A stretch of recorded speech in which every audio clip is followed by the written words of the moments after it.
The sermon you will now hear was delivered by Pastor W.K. Chapman to his congregation at the College View Church, Lincoln, Nebraska, on Sabbath, June 24, 1972. Called On Cabbages and Happiness, it was one of a series from the book of Proverbs.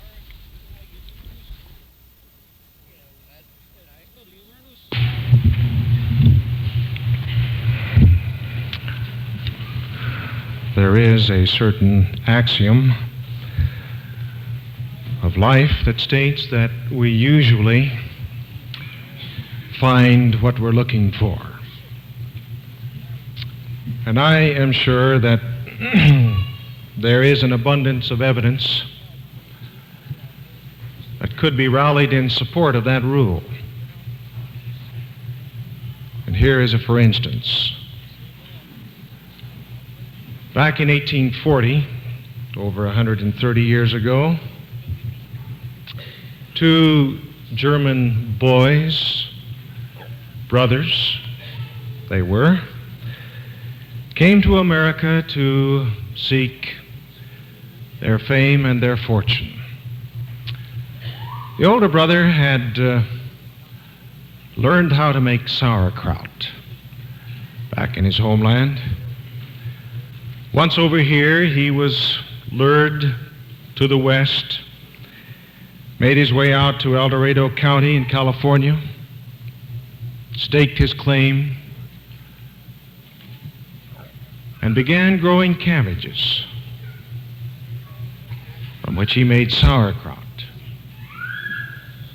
And soon the merchants and the ranchers and the miners from all over that area were making their way to his ranch to buy his sauerkraut. His younger brother, not having any trade, apprenticed himself to a metallurgist in New York City. After studying to be an assayer for 3 years, he too decided he would go west. His first stop out there was at the ranch of his older brother. That first evening, they reminisced and they renewed their comradeship. Early the next morning, the older brother was to give this visitor a tour of the ranch. And so as they traversed over the ranch, it was with a real sense of pride that he pointed him to those fields of green cabbages, soon to be made into kraut. But the younger brother seemed indifferent to all this, and every time they crossed and recrossed a stream that ran through the ranch there, he would scoop up a handful of gravel and then quite closely inspect it. The elder brother finally became exasperated. He said, "Look," he said, "here I am showing you the finest cabbages in all the world. And here you are just picking up hands full of dirt, looking at it." The younger man said, "But brother, do you know what that is?" "Yes, I know what that is. That's quartz. Piece of white rock." But pointing to a dull metallic spot on that, he said, "Do you know what that is?" "That, brother," he said, "is gold. And you have been growing cabbages on a gold mine." And so it proved to be. For this ranch proved to be the site of the very richest gold strike in all of famous El Dorado County, in the famous 1849 gold rush of California. Now, we could say, I'm sure, that the lesson here is obvious, and that is that one boy went west to find cabbages, and that's what he found. And the other boy went west to find gold, and that's what he found. So it proves the old adage that you find what you're looking for. Yes, but there are some things in life, my friends, that come to us by the way and incidentally. and not as the result of some deliberate search and pursuit. And maybe we could use the story to prove that point, that the gold was discovered by way of growing cabbages. Well, we've come along in the summer months and weeks already, and we're being reminded in various ways that July 4th is not too far away anymore. July 4th, Independence Day, has become a national holiday of no little prominence. But I think it's well for us to remember that the spirit that produced that day has found expression in that great and noble document we call the Declaration of Independence. Now, Thomas Jefferson, you recall, was the brain behind that document. It is thought that he was influenced in his ideas by the thinking of John Locke, the English philosopher, who had specified that the basic fundamental rights of man were life and liberty and property. But Thomas Jefferson didn't like that. And he didn't think that list was adequate.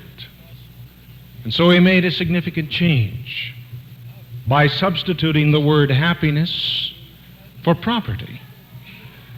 And so today our Declaration of Independence affirms that all men have been endowed by their Creator with certain inalienable rights. Among these, life, liberty, and the pursuit of happiness. Now, I think that none of us would wish to quarrel with that thought. And with this idea and with this truth that our Creator intended for us to be happy, Jesus said it.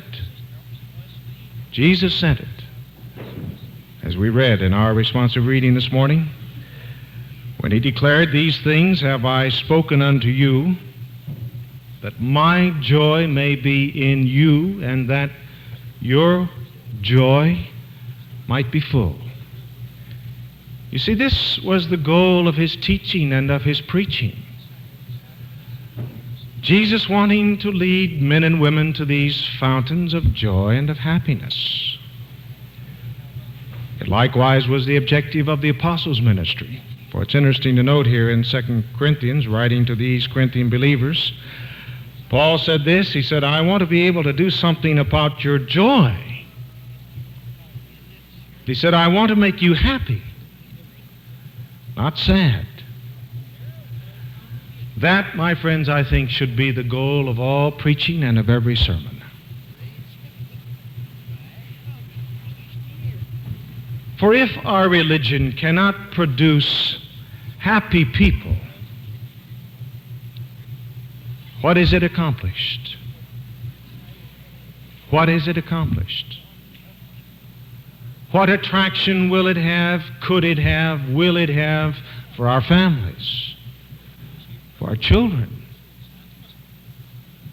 I heard one speaker not so long ago make reference to a family who were very careful and very fastidious and very legalistic in their Sabbath observance.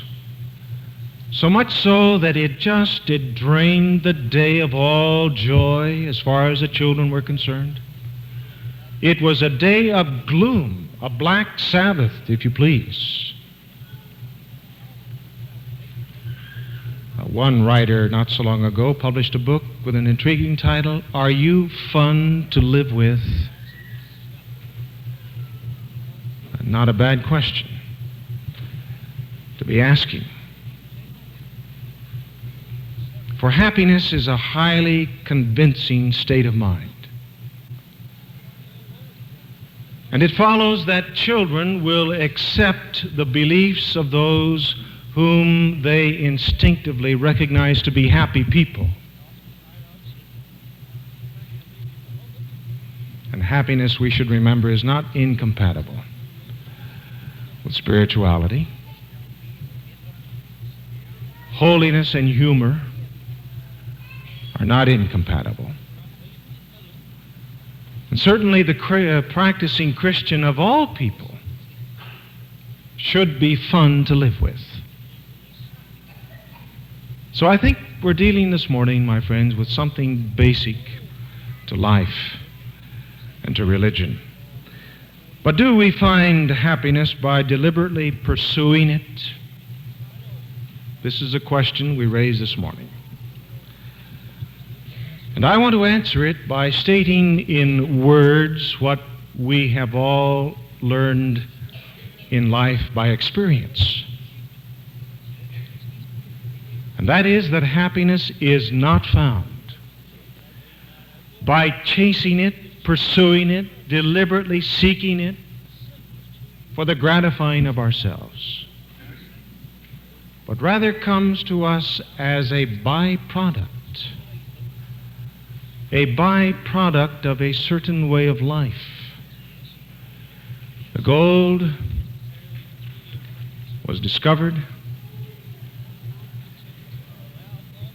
by the way of a cabbage farm. Happiness comes to us as a serendipity. Now, I want to read to you some of the things that the wise man Solomon had to say on this subject of happiness. He had considerable to say. I'm going to be reading this in the Living Bible translation and beginning with the 3rd chapter of the Proverbs, beginning there with the 13th verse, where he says, the man who knows right from wrong and has good judgment and common sense is happier than the man who is immensely rich. For such wisdom is far more valuable than precious jewels. Nothing else compares with it. Wisdom gives a long, good life, riches, honor, pleasure, peace. Wisdom is a tree of life to those who eat her fruit. Happy is the man who keeps eating it. Chapter 4, verse 4. Speaking of the words of wisdom, if you follow them, you will have a long and happy life. Verse 11, I would have you learn this great fact, that a life of doing right is the wisest life there is. If you live that kind of life, you'll not limp or stumble as you run. Carry out my instructions. Don't forget them, for they will lead you to real living. Now, may we put alongside of those texts these inspired and inspiring words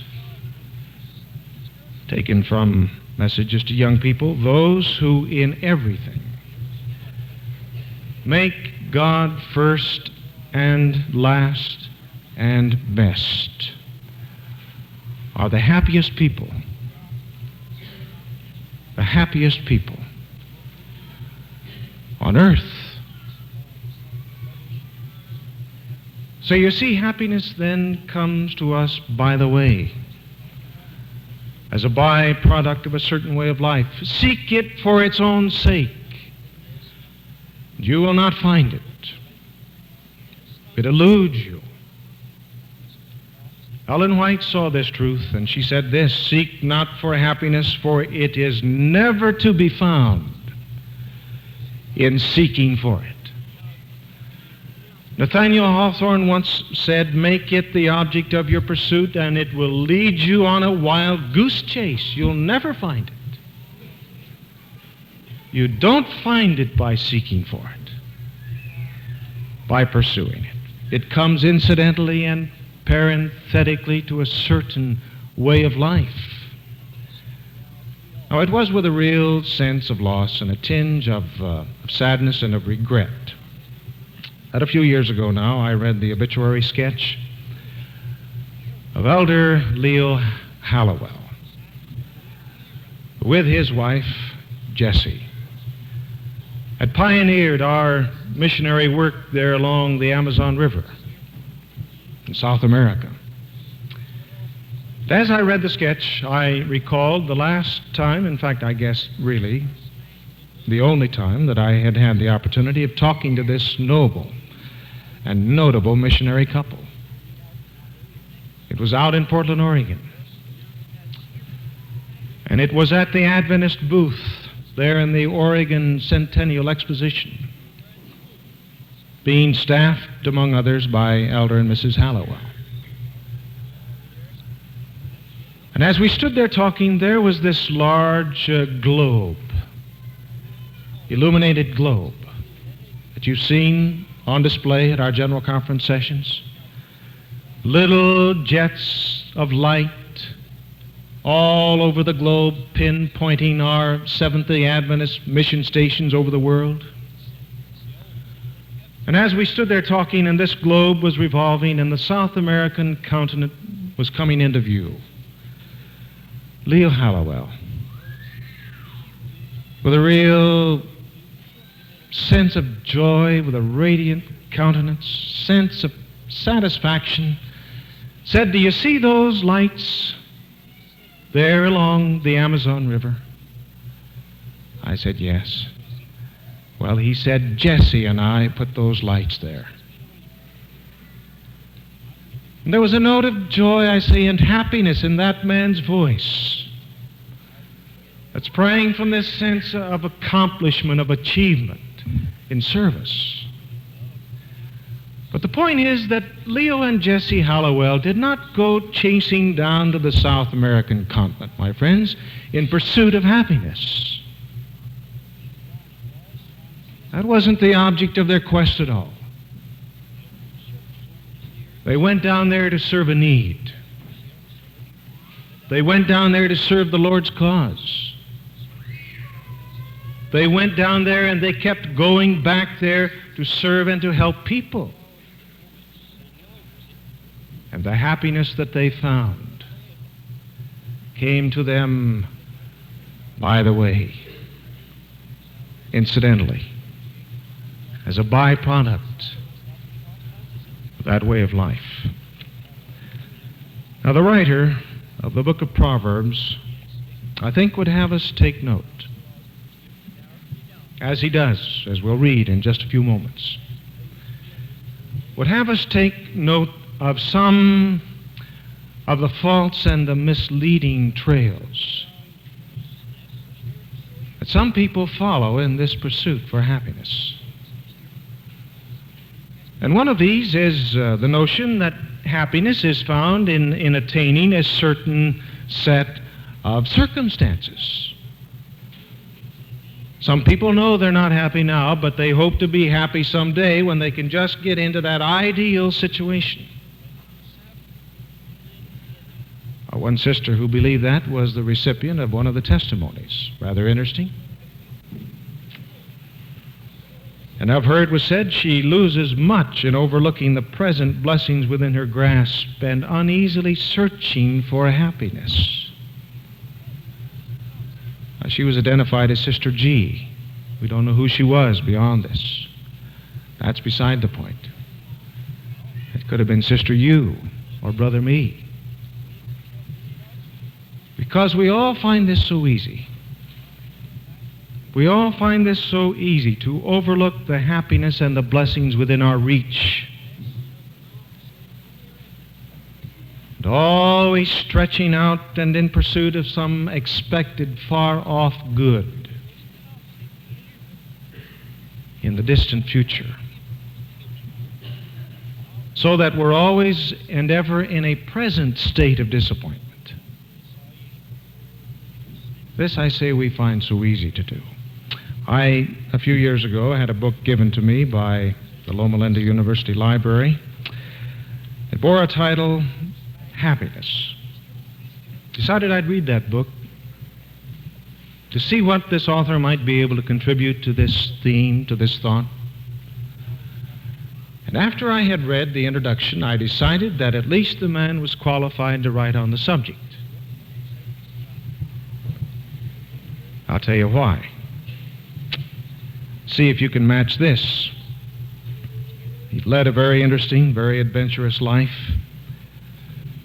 He had made 4 complete trips around the world, 36 trips across the American continent by various rail, water, stage routes,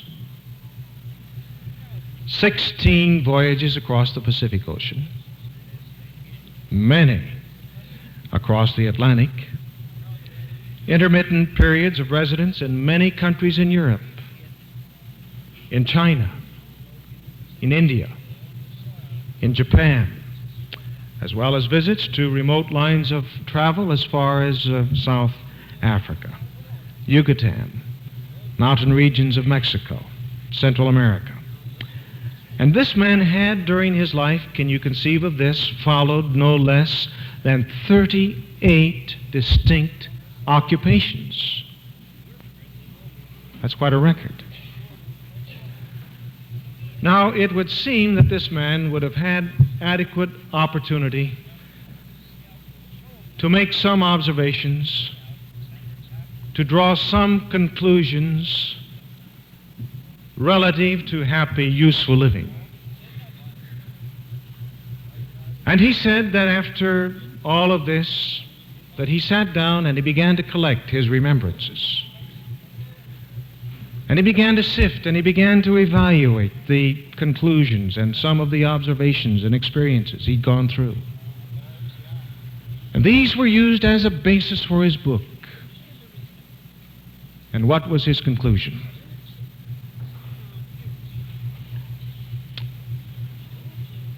Have you been looking for greener pastures? Been thinking that you could never really be happy until you're in those pastures? All right. This, he said, was his conclusion. He said, it is the contention of this book that there is a way to individual happiness under present, existing conditions. The ideal situation, the perfect set of circumstances, the greener pastures? No. He said, you don't have to have them. It's not what is about us, but what is within us. Here's a woman who says, don't waste any sympathy on me. For she said, I am the happiest woman in the world. We say, fine, great, but who are you? Who is this woman talking? It is Fanny Crosby, the blind hymnwriter. So obviously, happiness is an inward spiritual quality, resulting from an inner stability and not an outer security, nor the perfect set of circumstances and ideal conditions. Now, I want to read for you the conclusions of another writer on this theme of happiness, the author of the book of Proverbs, a man who had been chasing down many a dead-end street in his pursuit of it, ended up by saying that it was just as futile as chasing the wind. But he had some important things to say on this subject. I want to read them for you. See what he tried. See what his conclusion was. Reading now from the Living Bible translation. And he says, come, I said to myself, come now, be merry, enjoy yourself to the full. But I found that this too was futile, for it's silly to be laughing all the time. What good does it do? So after a lot of thinking, I decided to try the road of drink. Next, I changed my course again and followed the path of folly, so that I could experience the only happiness most men have throughout their lives. And then I tried to find fulfillment by inaugurating a public works program And next I bought slaves, both men and women. And then there were my many beautiful concubines. But as I looked at everything I had tried, it was all so useless. A chasing of the wind. And there was nothing really worthwhile anywhere. So what did he decide? So what was his conclusion? He gives it right at the very close of the book, where in the final verses of the book he says, "Here is my final conclusion. Fear God and obey His commandments. For this is the whole duty of man."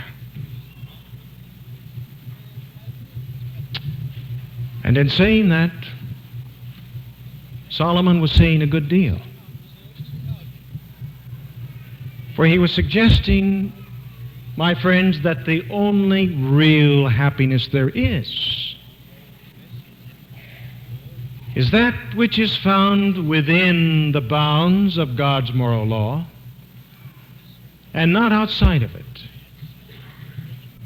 He said it again, as he stated in the Proverbs 29:18, "He that keepeth the law," what? "Happy is he." Happy is he. May I suggest that sometimes perhaps we spend too much time looking and thinking of the prohibitory side of the Ten Commandment law of God,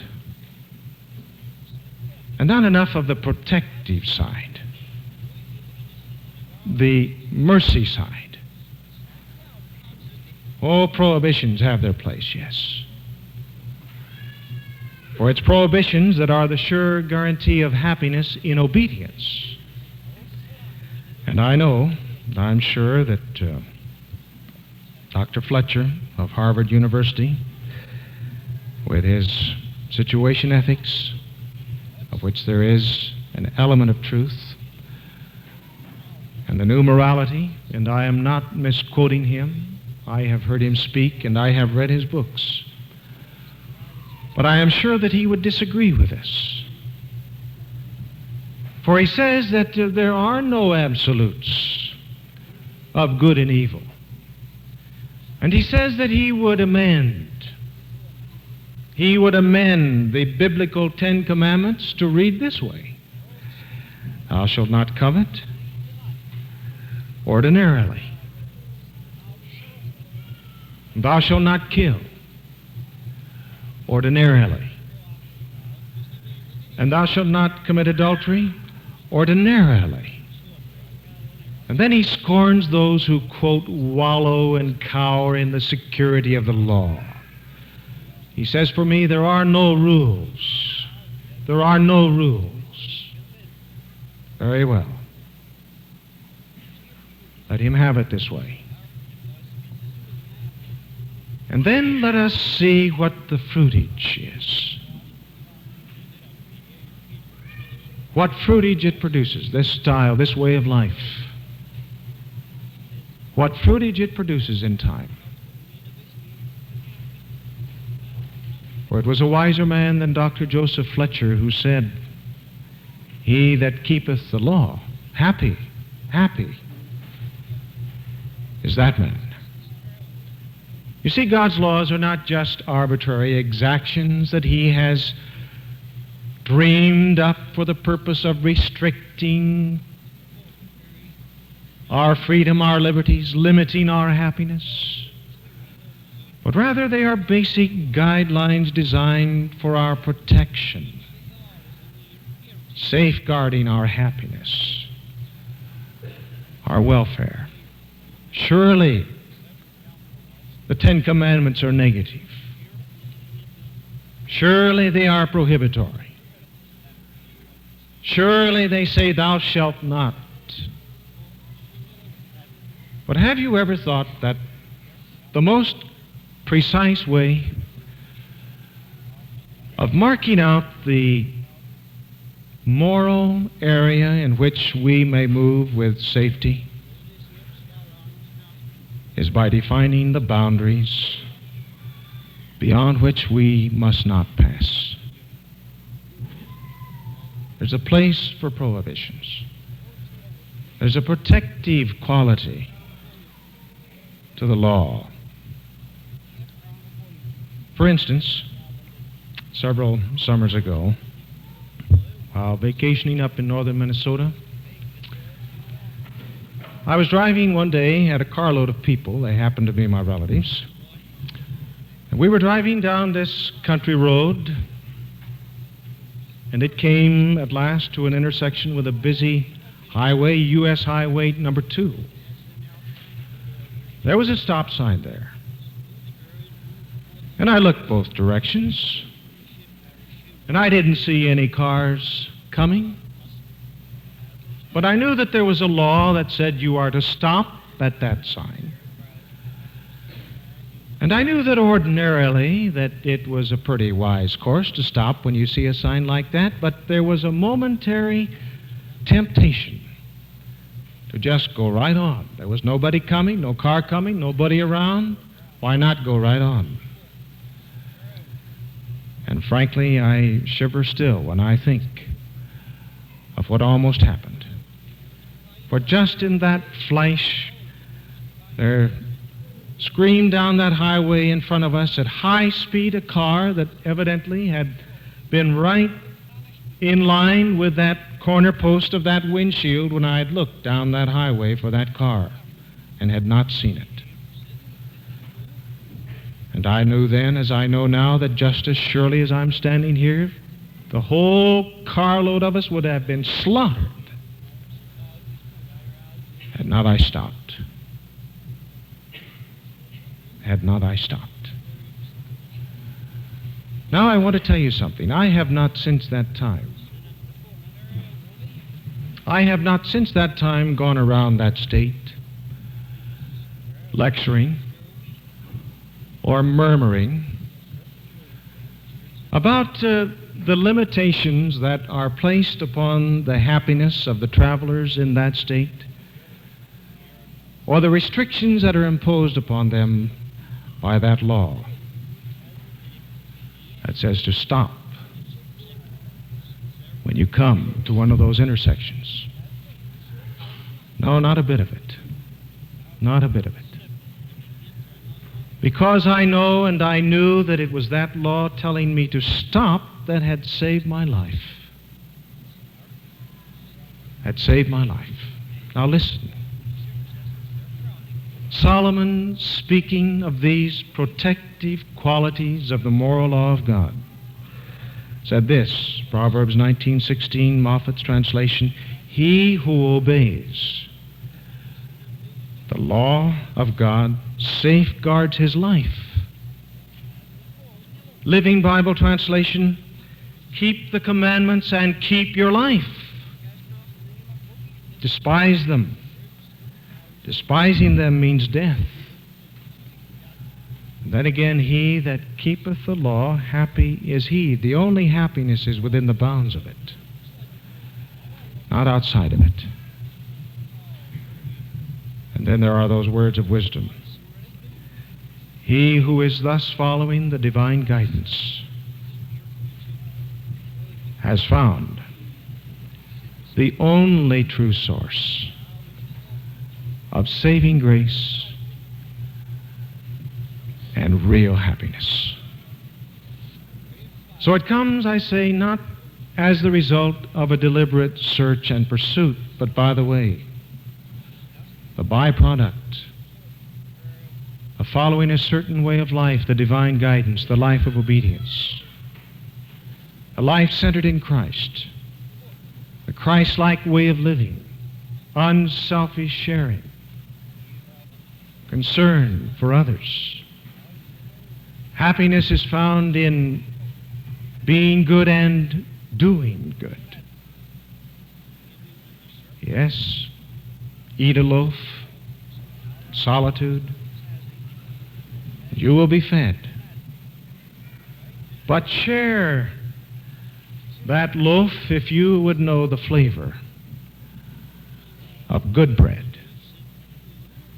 And you know, Solomon has equated this idea of service to others with care for and ministry to the underprivileged, to the needy, and to the poor. And it's interesting to see what he says here. Proverbs 22:9, happy is the generous man who feeds the poor. Proverbs 28, verse 27, if you give to the poor, your needs will be supplied. And this gentleman whose book we referred to just a moment ago very wisely concluded, there is no happiness without service. It comes from a consciousness of usefulness, of tasks faithfully done, of others helped and served and made happy. The byproduct of a certain way of life, of the Christ-like, unselfish life of service. Seek it, pursue it, deliberately try to find it and catch it. It will evade you. But forget about it. Forget about yourself. Serving others, loving God, walking with Christ, and happiness will be your daily companion. A serendipity.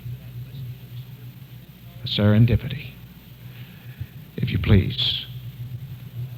I read in one of the late Dr. Tom Dooley's books, he, you recall, was medical missionary to the underprivileged and needy areas of Southeast Asia, where he saw so much wretchedness, human misery, and suffering. And in this book, he tells of asking Dr. Albert Schweitzer to serve as the honorary chairman of Medico, that humanitarian organization designed to help recruit doctors and furnish medical supplies for those needy areas. And in this book, he tells the reply that Dr. Schweitzer made, the heart-warming acceptance that Dr. Schweitzer gave to that request. I want to direct you to it this morning and share this with you. In closing, Dr. Schweitzer speaking, I do not know what your destiny will ever be. But this I do know. You will always have happiness if you seek and find how to serve. And with that, we return to our opening words. These things, said Jesus, I have spoken unto you, that my joy might be in you, and that your joy might be full.